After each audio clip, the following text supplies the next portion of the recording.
Wysteria, energy, twister.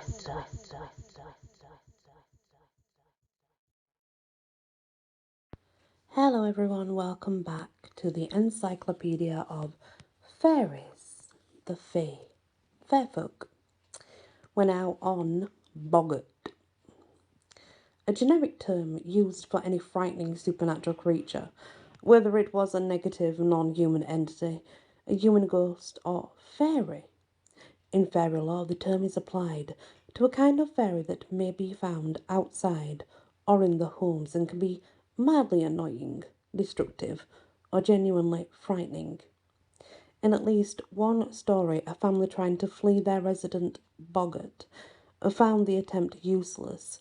The fairy just followed them, speaking out from among their packed possessions as they left their house for the new one.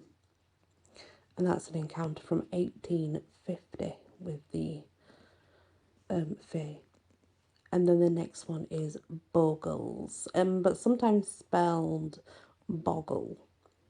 These fairies may be viewed as a type of malicious boggart, or a kind of goblin, but in some places their reputation is less fearsome. The name Bogle is related to the words for demon and scarecrow, perhaps reflecting something of the being's perceived nature.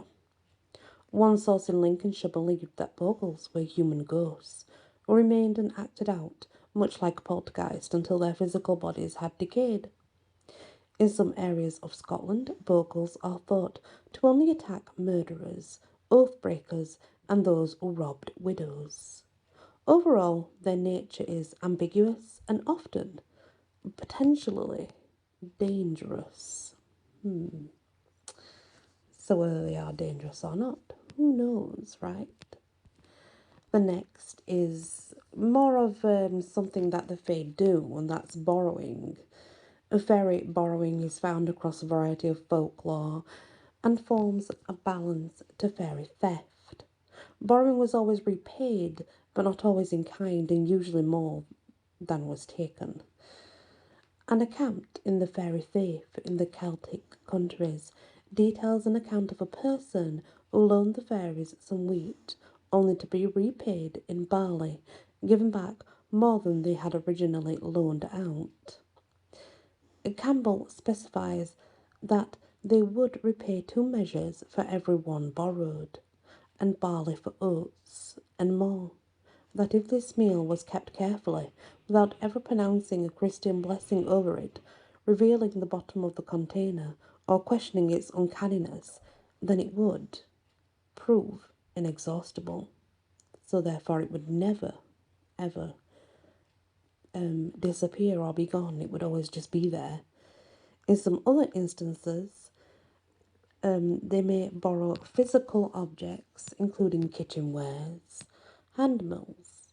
Items such as kettles or cauldrons might be borrowed for an evening that there was a specific process that must be followed, including chant of phrases upon giving and returning, in order for the item to be returned.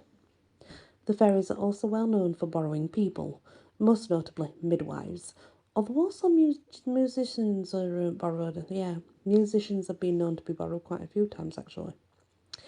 In these accounts of human borrowing, the person is usually returned unharmed in a timely manner, although there are a few accounts that do not end as well for the human. Lady Wilde relates a tale of a man who was hosted at the feast by a Finnebairn and returned home later.